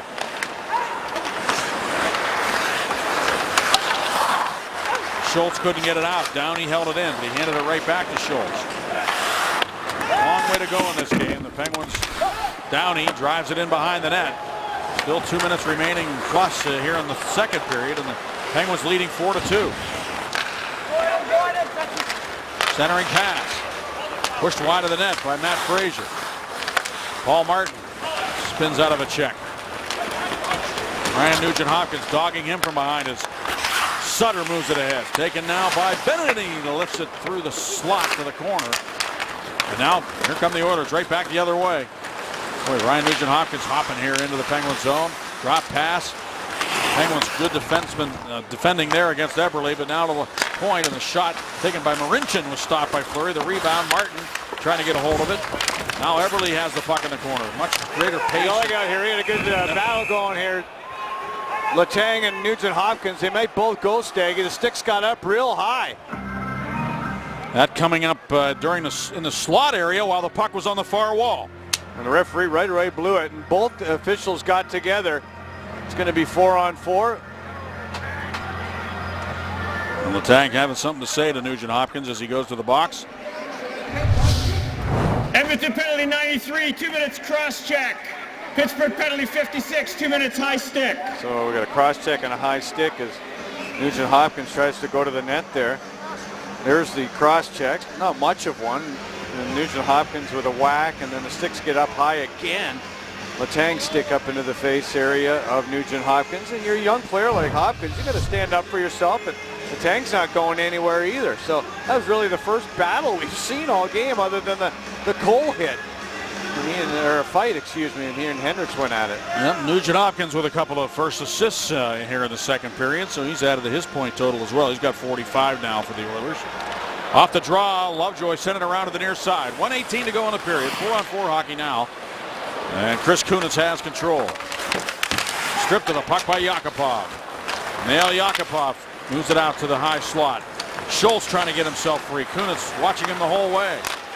Clefbaum sent it to the left side. Return pass for Clefbaum taken by Yakupov, poked away by Kunitz. Kunitz continuing to hustle here, but the Oilers, Clefbaum carries it now. Clefbaum, talented young player, also a first-round draft pick, taken 19th in 2011. He shot it high and wide, and it ricochets all the way back into the Oilers zone, taken there by Schultz to Derek Roy. The Oilers have had the puck on their sticks so far in this 4-on-4 situation. 37 seconds remaining in the period. Roy in there against Cole. Ian Cole. And the Oilers have brought their game up a notch, and the Penguins are trying to adjust to that because it has been pretty easy for them until they got the 4-0 lead. Once the Oilers got on the board, you could see that much more energy and more urgency in their game. Here's Pouliot with it. 15 seconds remaining in the period. This 4-on-4 situation will carry over to the third. Sent in long by Martin Marincin and gloved down by Fleury for Ian Cole. They'll bank it ahead at center, and time expires here in the second period. Penguins with 11 shots for a total of 23, and the Oilers had 16 shots in that second period for a total of 21. So it's now more of a hockey game as they trail by 2 going to the third. Let's go to Robin Jay. Staggy Bob, thanks very much. You thought there might be a challenge, a pushback, a response from Edmonton, and that happened in the second period. Yeah, and even though Pittsburgh got that early goal right off the bat on the power play, I mean, there had to be some life, and it's a natural when you get up 4-0. There's a little bit of, letdown, if you will. Yep. Just a natural thing. But what you like to do is make sure you're playing strong D for your goaltender and just the game in general moving forward. All right, the Penguins leading by a score of 4-2. Coming up on the second intermission report, Jay will tell us straight. You're going to hear from Sidney Crosby, who scored in that second period when we return after this. Goals, 2 in the power play, 1 shorthanded, a fight, and 2 distinctly different periods. If you're just joining us, here's what you missed. Presented by your Western PA Honda dealers. Sutter has a chance shorthanded. In on Scrivens to the backhand. He scores! Steve Downey takes the pass, shoots it, blocker save, rebound, score! Sutter does it again. It's directed wide of the goal by Hornquist. Crosby in front of Perron. He scores! David Perron! Malkin looks it over. Letang, the Sid, the drive. He scores! Here's Fame, the shot and the save made by Fleury. The rebound. They score on the rebound. So we are a 4-2 score right now after 40 minutes of play, Bob, and the Oilers have a little belief right now that they can get back into this hockey game. Yeah, we'll see if they get more players picking it up for the Edmonton Oilers. They only have 5 different players with hits in this hockey game. Sidney Crosby has been flying in the hockey game, Staggy. A guy that's using his line mates from behind the cage. At one point to find Perron, the ex-Oiler, then on the power play off the goalpost behind Scrivens. Good speed to get behind the defense with that neutral zone speed off the goalpost, and Sidney Crosby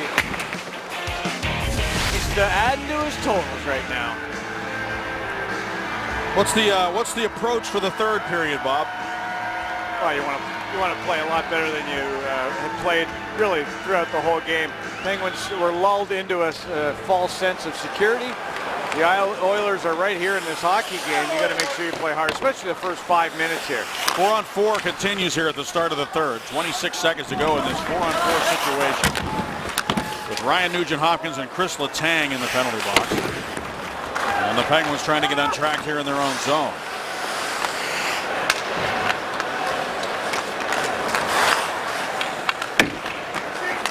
Derek Pouliot ahead in the middle now for Kunitz, crisscrossing with Malkin. Kunitz nowhere to go, but keeps in on the forecheck. And he bumps Oscar Klefbom, and now the Penguins have control, and it's Martin. Feet! And he was bumped from behind by Ryan Nugent-Hopkins, who had just come out of the penalty box. Ahead now it's Pouliot. He drops it off to Eberle. Jordan Eberle trying to work it in behind the goal. The Penguins break it up back to the point. And the shot blocked down in front as Marincin let it go. Now Scuderi trying to get hold of it. Ryan Nugent-Hopkins, though, in the corner with Pouliot. The Oilers' work rate and diligence has definitely increased here throughout the course of the game. They seem to be stunned early in the game. Well, they're a little interested right now, a little bit. We continue to force the issue here in the Penguin zone, and finally David Perron takes the pass. Snaps it along for Hornquist. It goes off of him into the Oilers zone. He'll get in after it.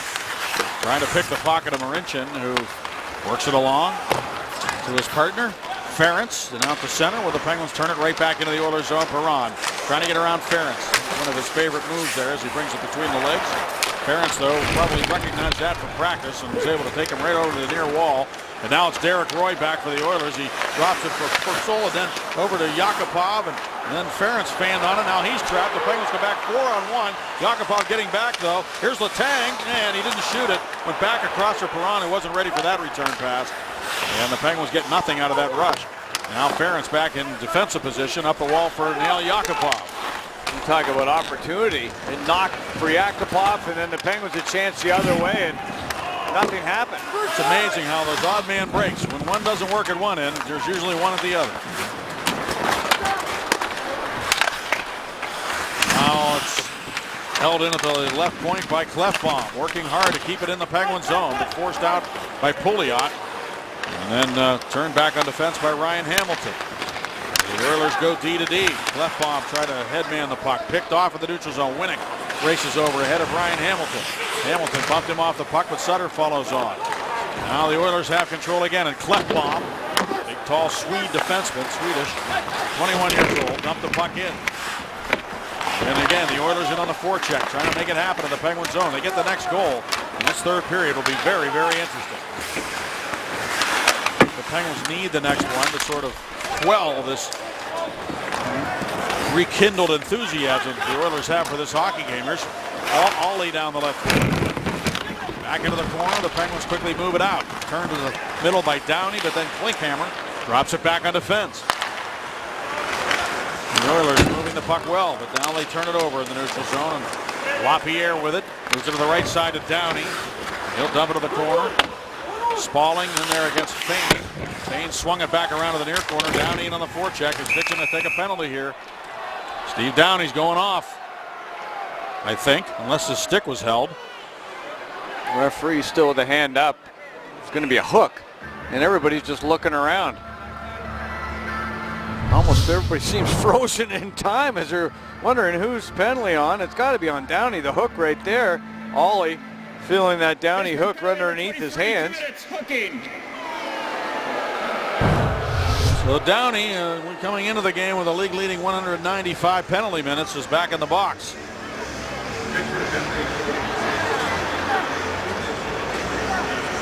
And now the Oilers with a man advantage and a chance to make it 4-3 here early in the third period.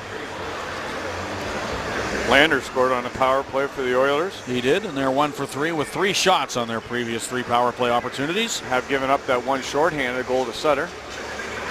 From the draw, Purcell moves it back to Justin Schultz. Across now for Eberle, fakes the shot, now lets it go, and Fleury absorbs that one, no rebound.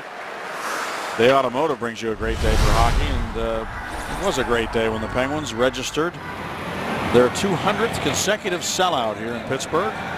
Now they're up to 368 and over 6.5 million fans through the turnstiles during that time. I believe they're going to kick Nugent-Hopkins out because Lander moved on the wall. That gets the centerman kicked out of the faceoff. So Lander takes the drop, pulls it back to Eberle, and then Eberle doesn't shoot it right away. Boy, he looked like he could have stepped right into that, but he decided not to. And then the Penguins, Crosby, out there killing the penalty, able to lift it back up into the Oilers zone. So So the Edmonton Oilers with a man advantage and a chance to make it 4-3. Here comes Everly dumping it in. Letang back to get it. Up the wall now for Winnick. A nice play by just as cool. That puck on the backhand and back into the Oilers zone. Bachman out of the net. Threw it out into center ice with Winnick there to get it. Over to Scuderi. He finds the lane and he's able to dump it all the way down. Penguins change penalty killers.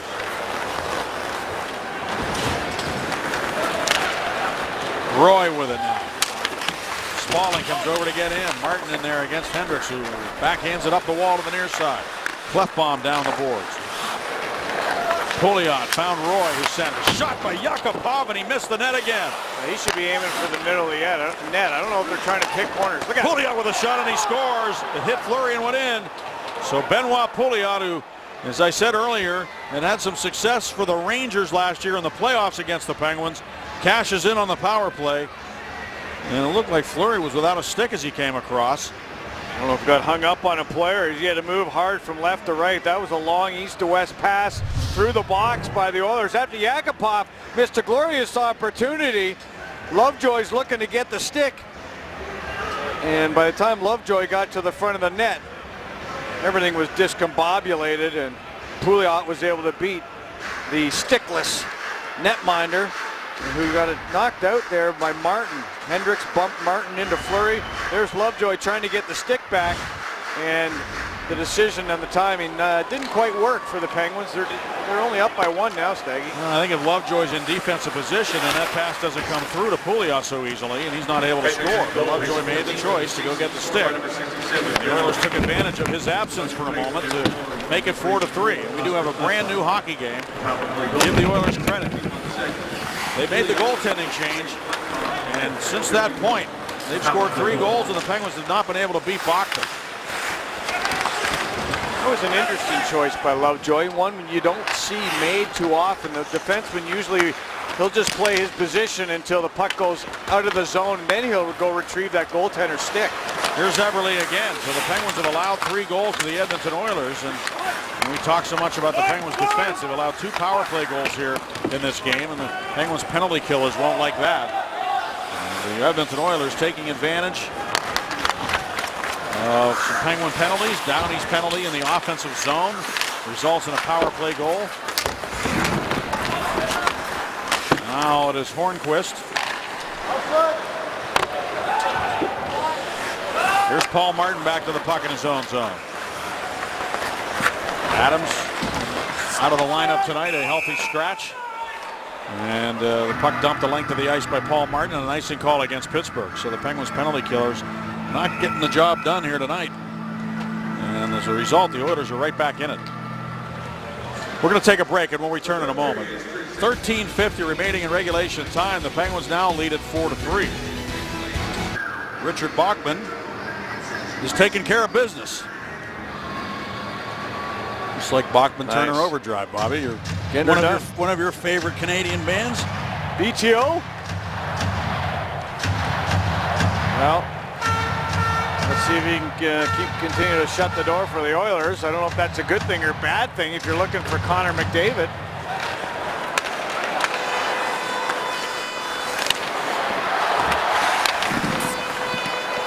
Here's Crosby with it now for the Penguins. Hits an Oiler with it. It comes to David Perron, whose shot is stopped by Bachman. Schultz hustling over to get to the puck. Perron came off the wall, tried to go to Crosby off a stick. It came out to Lovejoy, to Sid, who tried to move it back out towards the blue line, but Pouliot's got to go get it at center. Pouliot dumps it rink wide for Patrick Hornquist, who swings it up into the Oilers zone. David Perron is there. Didn't do much with it, and it's Teddy Purcell, the former Lightning player and former LA King, bringing it into the Penguins zone. Centers for Roy, and he tried to throw it across. The Penguins break it up and get it out. Roy had an idea of setting up a man heading right to the net. Yakupov, Roy, and Purcell dangerous on that shift, and they go to the bench. Roy and Yakupov have found a little bit of chemistry here in Edmonton, Staggy, since the coaching change. Dallas Eakin out, Nelson in. There's Letang with it. Errant pass there. And centering pass made by Matt Frazier goes past everybody back into the Edmonton Oilers zone and handled there by Marincin. Now for Lander. Oilers moving the puck well right now out of their own zone. But good work there by Sutter to get in the face of Marincin, and he turned the puck over in the neutral zone, and now the Penguins, Winnick dumps it into the corner. Marincin moves it out on right wing to Ryan Hamilton. He turns it over. Bo Bennett takes the right wing pass. Bennett try a little spinorama move. Now he just feeds it along for Malkin. Gino trying to make something happen. Cleared away though by Fraser. And now Schultz sends it down low. In his own zone, it's Ryan Nugent-Hopkins over to Schultz. Nice little touch pass from Eberle to Ryan Nugent-Hopkins, and his shot. Purdy to save and rebound swept aside. Kunitz gets to the puck. Malkin's after it against Schultz. Now Como over to grab it. Como drops it off to Rob Scuderi. Now for Evgeny Malkin.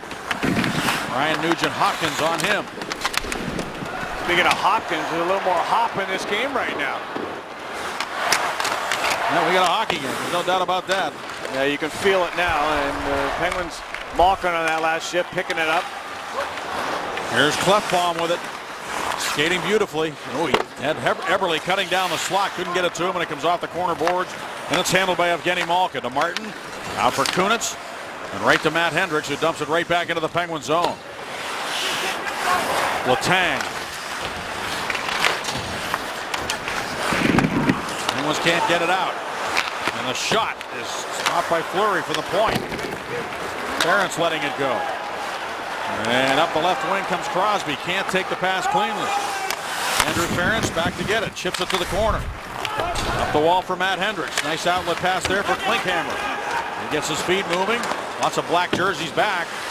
And one of them is Ben Lovejoy to get over to get it to Hornquist. He couldn't get it out. It comes back to Lovejoy again. This time he skies it back up into the Edmonton zone. Marincin into the middle now for Yakupov to the right wing. Purcell couldn't do anything with it, and it's cleared by Pouliot the length of the ice, and icing is charged to the Penguins. On the latest Inside Penguins hockey, Patrick Hornquist is mic'd up for warm-ups in Calgary. Bo Bennett shows off some of his musical talents and much more. Inside Penguins hockey is on tonight after postgame on Root Sports.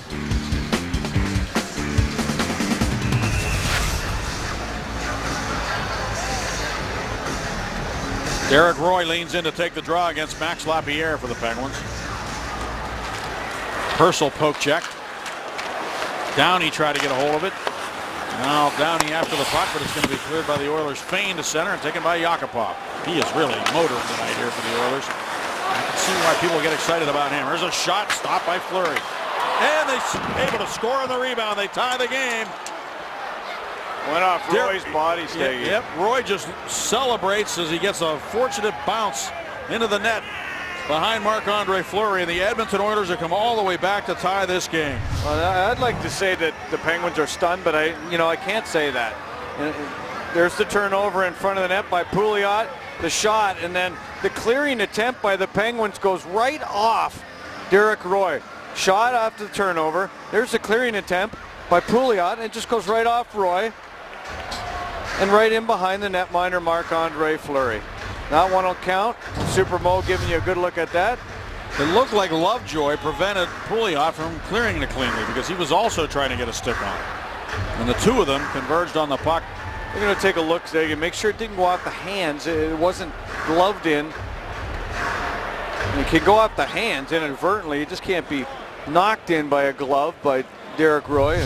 And we'll make sure that he didn't escort that puck in with his hands.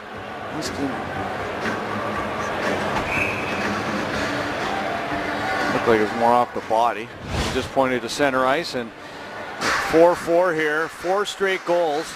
Now the goaltender of record is Bachman. There's a good look off the logo and in. We got a hockey game. Assisted by number 10, Neil Yakupov. Time of the goal, 10 minutes and 4 seconds. Roy is into the season from Yakupov. So the Edmonton Oilers did not fold up the tent. It looked like it was going to be a blowout early, but lo and behold, the Oilers have climbed all the way back to make it 4-4. Now the Penguins are under some pressure here to get that next goal. And the Oilers have a lot of life. They have designs on stealing one here in Pittsburgh tonight. Well, they hung around. They got a couple of power play goals in this game. Help get themselves back into it. They lost to Chicago in a shootout and then lost to Carolina and Detroit on this road trip so far. They put up big shot totals in Detroit and Chicago.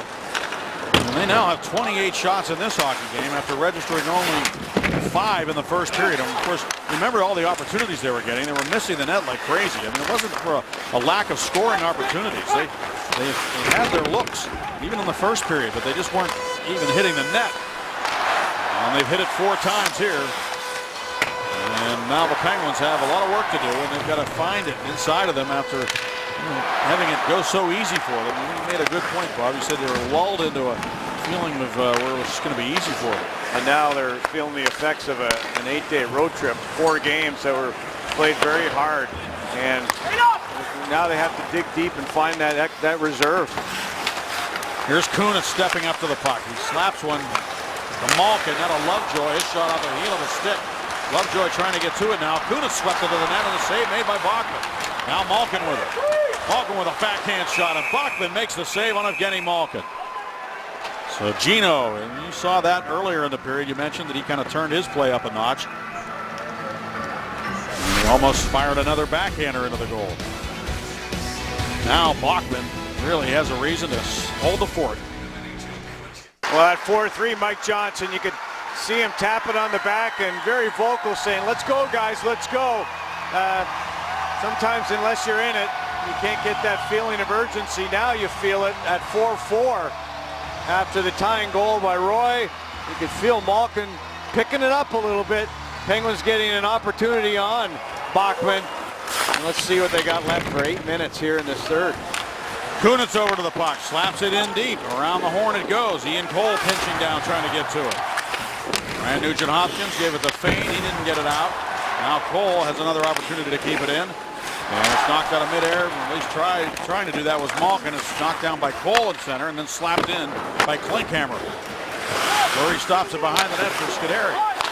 Up the wall now for Blake Como, and he'll carry to center ice. He had Malkin wide open on the left wing. He couldn't get it through to him. Now it's Kunitz with it, and he'll dump it to the corner. Andrew Ference gets in after it. Eberle tipped it along for Ryan Nugent-Hopkins. Malkin goes to the bench. As Ryan Nugent-Hopkins shoots one off a stick up into the netting. I don't think Gino's too happy with the fact that he was wide open and didn't get the puck there. Let's go to our Subway sandwich of the game, Bob. Yeah, there hasn't been a ton of big hits. Chris Letang on Hamilton here. Klinkhammer had 6 hits, one of only 5 Oilers to register a hit after 2 periods of play. He leads our club, as we said earlier. He's been really visibly physical in this game against the team that traded him. Now here's Sutter coming to center ice. Brandon Sutter dumps it in. The Penguins get in after it. Winnick in on the forecheck. Sutter as well. They go to work. Sutter trying to get a hold of it. Huck Sledden down there on the end boards. Winnick, Sutter. Working hard. Comes up the wall now, and the Oilers do get it out. Some excellent work by Klefbom there in the corner, along with Anton Lander. A couple of Swedes getting the job done for the Oilers in their own zone. But now coming to center, it's Sutter dumping the puck into the Edmonton end. 6.5 minutes remaining in the third period, and the game tied at 4. The Penguins had a 4-0 lead, in case you just joined us. Lovejoy ahead now for Perron, who backhands the puck up into the corner. Hornquist getting in after it. Back around behind for Schultz. Hornquist in the corner. Finds Crosby behind the net. Crosby, Perron, and Hornquist on the ice. Sid trying to get it back into the slot for Hornquist. The Oilers break it up. Schultz calmly moved it ahead to Eberle. Into the Penguin zone. Eberle drops it off to Pouliot. Pouliot with a backhander right down low and off the right pad of Fleury. Really didn't see that shot. Now Crosby back. He dumps it into the corner. Mark Fane goes in to get it. Crosby tried to line him up. I think he may have just gotten his legs and knocked him down. And Fane wanted a penalty there on Sid. He looked at the referee after Sid missed his body. I think he caught him leg to leg and knocked him down. Now Scuderi takes it deep in his own zone. Around 4, Cole. Up the wall now for Downey. Downey chopped it but didn't get it out. Taken now by Cole. Ahead for Nick Spaulding. Spaulding into the middle for LaPierre. LaPierre swooping in, shooting in the save. Rebound Downey. He scores! Steve Downey makes it 5-4. The fourth line comes through.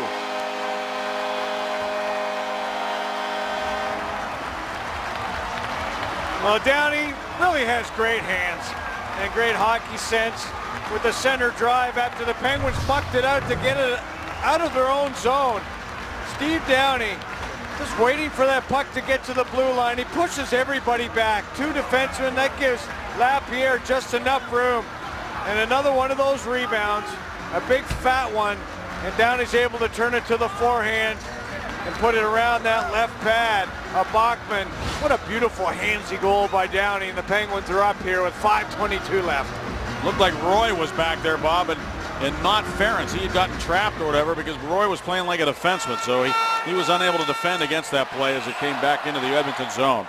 And you could see on the replay, Roy was going to the net and Ference was trailing, coming back, trying to get back into the play. So Lapierre and Downey team up to give the Penguins the lead again with 5:17 remaining in the third. As we promised you earlier in the game, it is Miller time, brought to you by Miller Lite. And here it is. Downey going to the net, posing a lot of problems for Ali and Roy, and putting in that rebound on the forehand. That's a big goal. It is, and you remember earlier, Downey took a penalty in the offensive zone that resulted in a power play goal against. So he comes back with a big goal for the Penguins, and you mentioned, Bob, about his hands. There's a guy that's used to putting the puck in the net now and then because he was very calm in front of the goaltender there when he got that puck. Yeah, he works on it in practice. You can see him. He's got that pedigree of a first rounder. He's got the good hands. He can think the game. That's why the Penguins picked him up. Rick Tocchet knew all about him and played with star talent down in Tampa Bay. Put up big numbers. He's done a good job for the Penguins, no question. He's got 12 goals. And you get a goal from your fourth line, that's a bonus. There's a shot by Lander that's partially blocked in the corner. Crosby backhanded it up the wall. Klefbom tried to hold it in. Now Klefbom with it at center ice again. Taken now by Cole to Crosby. David Perron hustling, trying to keep it going north. Same with Sid. Sid has it in the corner. Pulls up, has a man open. Hornquist, he scores!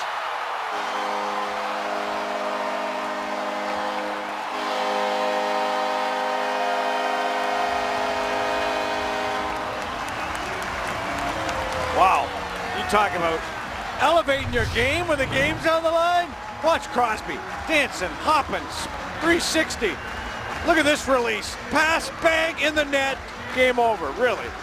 For all intents and purposes. They'll stop on a dime. Hit Hornquist right in the wheelhouse. Traffic in front by Perron. And the Penguins, when the game was on the line, 4-4, have got the 5th and 6th on the board. So Crosby has set up each of his wingers, Perron and Hornquist tonight, and scored a goal of his own on the power play. And the Penguins have a 6-4 lead now with 4:04 to go. Sutter sends it behind the net to Bo Bennett. And Bennett battling to maintain possession.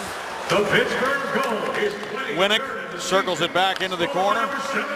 Sutter throws it to the net. Bachman whacks it out of midair to the corner. Sutter's there again. He and Winnick and Bo Bennett working hard to keep the puck in the offensive zone.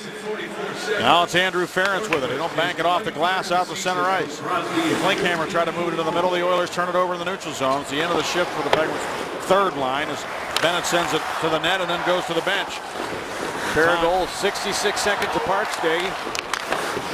Convenient number there. There's a centering pass just out of the reach of Downey. And this looks like an old-time hockey game, doesn't it, with that score, 6-4? We haven't seen many of these. This does remind you a little bit of the old Edmonton Penguin games of yesteryear. Well, Patrick Hornquist having a great season. 22 last year, 23 this year with that marker on the Crosby feed. 54 games is all he has managed to play this year compared to over 70 last year and then a shortened season previous to that. Every now and then he'll score a goal like that. It's not right on the doorstep, but a good 25 feet away from the net and show you how quickly he can get rid of the puck and score goals. Yes, most of his goals come from right in the paint, but he can rifle the puck into the net at times too. Now there's Purcell. It goes off his stick and back to Ben Lovejoy. Well, the Oilers put on a good push to get back into the game and tie it, but the Penguins come right back with 2 goals to make it 6-4. And that's kind of the way it goes when you're a team where they are in the standings, the Edmonton Oilers. And there's Sidney Crosby now only 2 points behind John Tavares. Yep. Tied with Ovechkin. And there's Gino.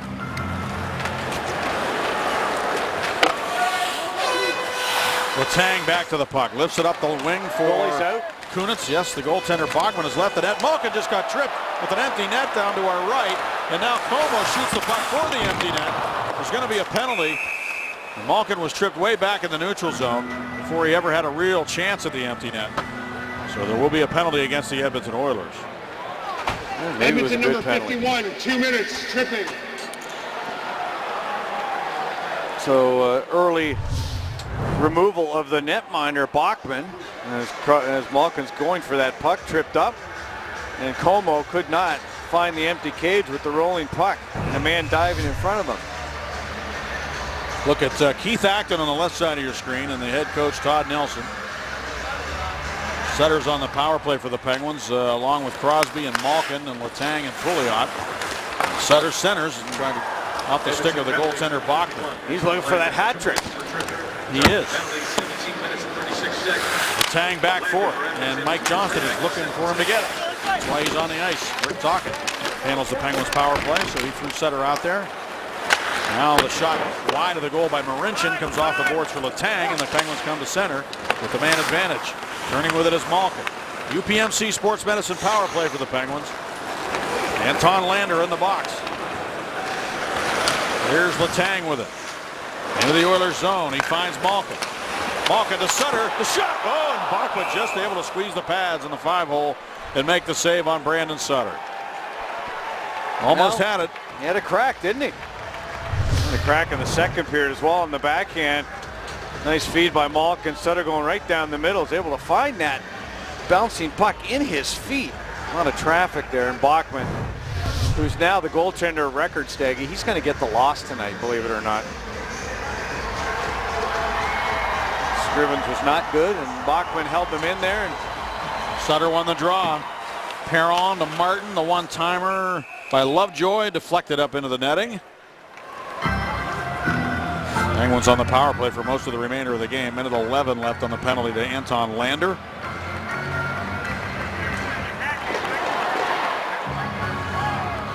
Crosby doesn't seem to be bothered by the travel. Still pretty good hop in his legs tonight. Able to find his way. The Oilers' next game is at Columbus to close out this 5-game road trip. Here's Paul Martin with it now to Kunitz. Kunitz right back out to Paul Martin. And across now, the slap shot again by Lovejoy getting a chance on the power play, and it's steered away. Now Kunitz in there to take it away from the Oilers and move it up the wall for Lovejoy. Back down into the corner. Kunitz able to find the puck in the feet of Marincin. Sutter tried to go out to the point to Lovejoy, but it's taken by Derek Roy. And Roy comes to center ice. Minute 5 to go in the game. It's Purcell with it. Bachman is coming out of the net as if he wants to go back to the bench again, even though the Oilers are shorthanded. They're down by 2. Derek Roy with it. He centers. Purcell to the goal. Shoots it. Fleury the save, and the rebound just trickled wide of the post. Wow, Lapierre came back. It looked like a backhand opportunity if Lapierre doesn't get back. Now Perron grabs the puck. 43 seconds to go. Penguins still on a power play. Perron stick handling. Justin Schultz takes him into the wall, and Lapierre gets it back behind the net for Perron. Hornquist goes to the front of the net. Puck went right by him, but it comes out to the right point to Letang, who wrists it to the goal. Lapierre got a stick on it, but didn't direct it to the net. Now Letang sends it back in deep. Penalty's over. Time's ticking away. 20 seconds to go in the game. Anton Lander out of the penalty box. He's a pretty good player, Lander. Now to Everly. Everly turns, try to drop it to Ryan Nugent-Hopkins. The Penguins take it away. And Spalling able to bring it to center. 6 seconds to go. 4 seconds. The Oilers with one last gasp here. They're trying to just get on the board again if they can, but offside is called, or maybe a high stick on the puck. Not sure. It was handled in midair there. 1.9 seconds remaining. Everybody up on their feet here in Pittsburgh in anticipation of this win. And Sutter with a pair tonight on 6 shots. And his 4th shorthanded goal of the season, our McDonald's player of the game. Well, a rare high-scoring game. We haven't seen many of those lately, but the Penguins prevail as they're able to win it by a score of 6-4. The Oilers coming from behind to tie it, and then the Penguins getting 2 goals from Downey and Hornquist at 14:38 and 15:44, 66 seconds apart. It was Downey from LaPierre and Spaulding, Hornquist from Crosby, and the Penguins win it by 2. Let's go to Robin Jay. All right, guys, thanks very much. And Jay, we worried about Edmonton's push, and they did come back and tie the game, but then the Penguins able to rally again and come up with a 6-4 victory. Yeah, then Pittsburgh just turned it on again the last couple minutes. After it was tied with about 5 minutes to go, they went up another level. A bad pinch by Edmonton with a 4-4 tie gave them an opportunity for a 2-on-2 against the forward. When we're going to take a look at that, that opened it up for Pittsburgh, and they did take it over from there. Great play by Downey. So nice for the Penguins to come back and get this victory. And Brandon Sutter with a pair of goals, one shorthanded for the Penguins. Sidney Crosby a goal and 2 assists. The Penguins go on to win with a final score of 6-4. Coming up, we'll have highlights, post-game reaction. Jay's going to tell us his thoughts on the game coming up against Boston, highlights from around the league, and more, all coming up next.